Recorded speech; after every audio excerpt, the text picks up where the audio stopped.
Ada 3 syarat yang disebutkan di beberapa kitab turas. Ada 3 syarat agar seseorang dapat pahala syahid karena memendam rasa cinta. Yang pertama adalah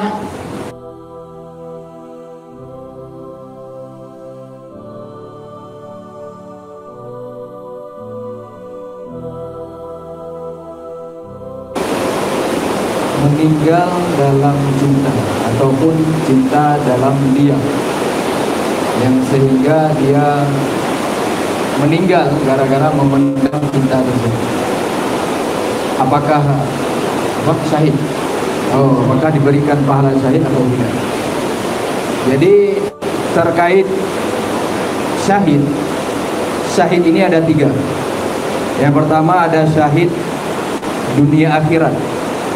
Orang yang berperan di jalan Allah, orang yang berperan dalam fisabilillah dan niatnya untuk menegakkan kalimatullah, li'a'la'i kalimatillah.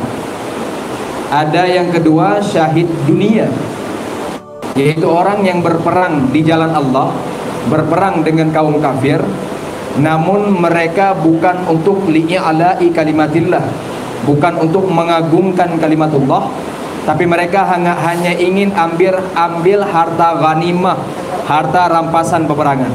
Dan terakhir syahid akhirat. Dari syahid akhirat ini banyak. Syahid akhirat ini bukan syahid di dalam peperangan, tapi seperti meninggalnya seorang karena wabah penyakit seperti corona misalnya, dia meninggal bersabar sehingga meninggal, maka ia dapat pahala syahid akhirat. Atau orang yang meninggal karena melahirkan, saat melahirkan bersatu keringat, darah, air mata, ibu kita melahirkan ke dunia dan ia bertarung dengan kematian, dan beliau meninggal misalnya dalam melahirkan kita, maka beliau juga mendapatkan pahala syahid akhirat. Dan ada juga pembahagian syahid akhirat kepada orang yang memendam rasa cintanya, saking dipendam luar biasa sehingga membuat ia meninggal karena begitu dalamnya perasaan cinta dan rindu tersebut.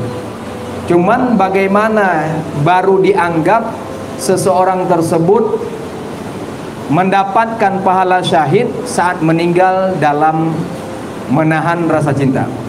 Ada 3 syarat yang disebutkan di beberapa kitab turas. Ada 3 syarat agar seseorang dapat pahala syahid karena memendam rasa cinta. Yang pertama adalah iffah. Apa itu iffah? Terpelihara. Jangan sampai dengan cinta tersebut orang yang memendam perasaan ini melakukan hal-hal yang dilarang oleh Allah. Misalnya karena dia mencintai seseorang, dia tidak bisa mengungkapkannya, dia tidak bisa memilikinya, maka dia berfantasi sendiri dengan hal-hal yang dilarang oleh Allah.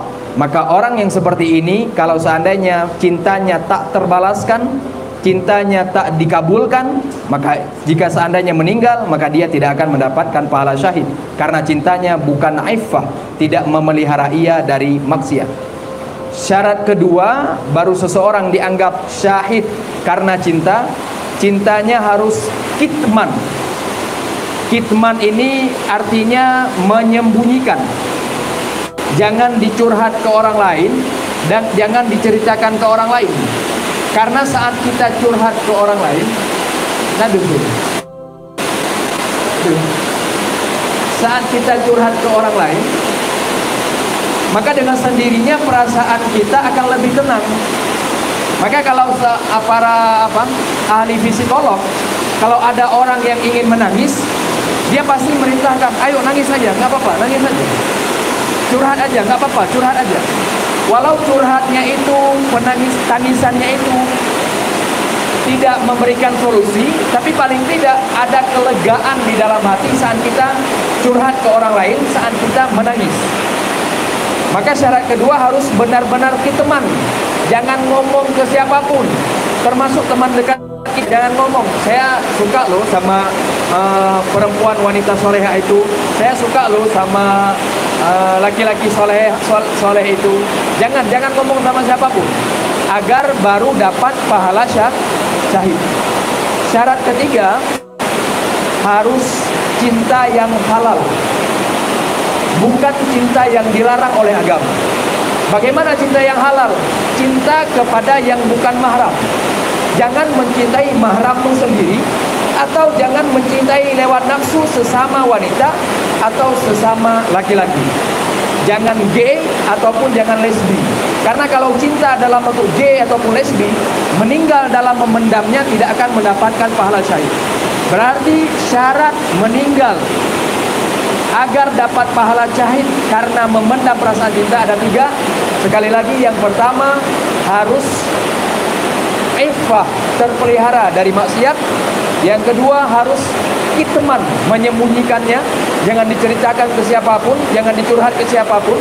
Yang ketiga harus ke orang yang halal untuk dinikahi, bukan kepada mahram atau sesama lelaki atau sesama perempuan.